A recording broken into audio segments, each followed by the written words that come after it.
Good morning, happy Thursday. Today, my best friend and I are going to go see the Odyssey together. And I thought, while I get ready, we could talk a little bit about my film school journey and what film means to me, because I feel like I'm not the typical film major. So my film school journey happened kind of by accident. I originally went to college as a theater major, but discovered I did not really care to go into theater anymore. I've done community theater my whole life, and I was very intense about it in high school, and I found that my specific college program was just an extension of what I was doing in high school, and I wasn't really learning anything new, and therefore getting burnt out super easily on it. While I had committed to my college as a theater major, I also wanted to do something with writing. So that's how I found myself majoring in screenwriting, but through my program it was called Film and Media Arts with a concentration in writing and producing. So I decided to double major, and then my first day I had intro to theater. I was like, oh, this is weird. And then I had my intro to film history, and I fell in love with it. I was obsessed. I was hooked. I'm not a huge movie person, which is crazy, but I've always been more interested in TV, and that's what I want to do professionally. It's what I talked about on here before. But I didn't know a lot about film, and so there was actually potential to learn, which made all the difference for my college experience. I think also why I loved the film department so much is because I found really thoughtful feedback on my work. I also thought that I would like directing, and I did in some instances, but it was a lot of pressure that I don't think 18-year-old me realized at the time, but I eventually found a love for it, I think. My thesis was supposed to be a 20-minute short film, which I was not excited about. I was kind of over short film, I'm gonna be very honest. This is the Red Beauty blush, I love it so much. So the year before I had a thesis project, I think the rules had changed and you were allowed to do a 60-minute television pilot, which is what I ended up doing. So my 60-minute pilot was a limited series. It was about girl groups in the 1960s. I'm super proud how it came out. I got to write my own song for it, which we will talk about more at a later date, but it is streaming, in case you were wondering. But yeah, so I accidentally fell into film school, and then it ended up being like the best decision of my life. I met my best friends. I met so many good like acquaintances turned close friends. It was so much fun. I do not regret it in the slightest. I loved my program, and so now I'm here. While I was in college, I wrote over 50 episodes of TV. A lot of them were passion projects, but I wrote sitcoms, I wrote 60 Minutes. It was so fun and so creatively fulfilling. I think I just need to make my peace with the fact that it's not going to be a good last day and have to move on with my life.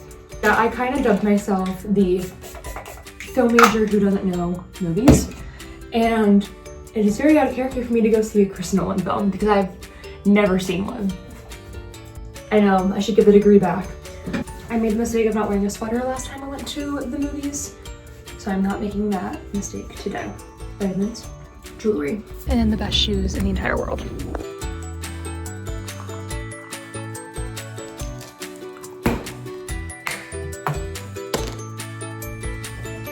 Let's go see the Odyssey. To breakfast too early, so we had to kill some time.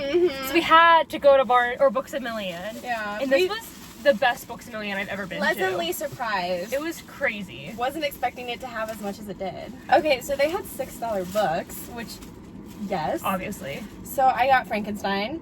It's so cute. And then I got Emma. And I got the Odyssey fitting with our movie. But it's only $6. We had to, so we got our classics.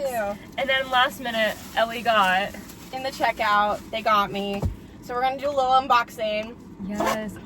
That was satisfying. That was satisfying. Okay, moment of truth. It's a little book! Wait! Okay. If I can open it, jeez. She's gonna edit this. I got... Oh, I think it's Belle. I think it's Belle. Yay! Stop!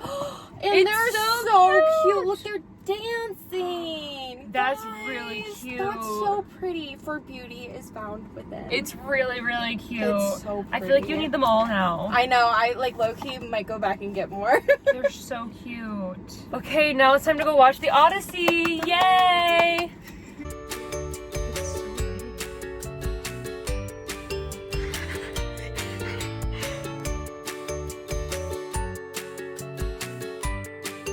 Okay, let's talk Odyssey thoughts. Spoilers incoming. Okay, I want to share my top 5 favorite things / thoughts on the movie. Number 1, the performances were so good. I hope Anne Hathaway wins the Oscar. I'm very excited to see if they put her in lead or supporting, but whichever category she's in, I am manifesting for her. Her performance was phenomenal. And then Zendaya, Tom Holland, Robert Pattinson, Matt Damon, they were all so good. I would say my standout, other than Anne Hathaway, was Robert Pattinson. I loved his performance. So good. I really enjoyed the overwhelming size of especially the water scenes. It looked so cool in IMAX, and the sound, I saw a lot of complaints that it was very loud. And I do agree with that. It was very, very loud, but I think it really worked for the subject material. One of my standout moments was Saoirse and the pigs moment. That was so well done. And I think my favorite line of the whole movie was when she's turning the, spoiler alert again, when she turns the pigs back into men and she says, "Go back into your disguises."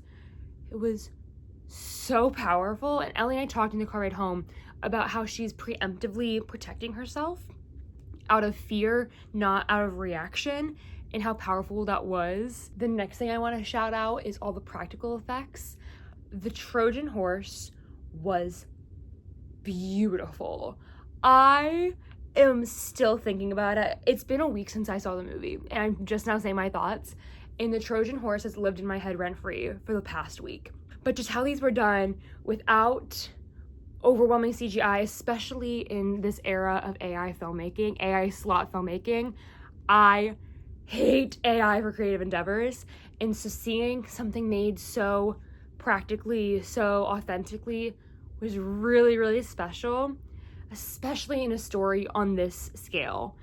It honestly made the film for me, how these practical effects were done. Okay, and the last thing that literally made this film like a film I liked to a film I loved was the Athena twist. I really liked the hands-off approach to the gods in the Christopher Nolan film, because instead of seeing Zeus, we just see thunder and lightning, and I thought that was so powerful, and I think it really helped the idea of, are there these gods? Like, we believe in them, but we don't physically see them the way we do in the original Homer book or story.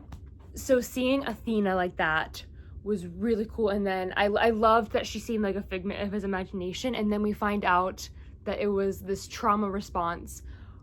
I was agog. I loved that moment when we find out who Zendaya really was and the trauma that gave to Odysseus and why he's seeing Athena. That made me a fan. It was so good.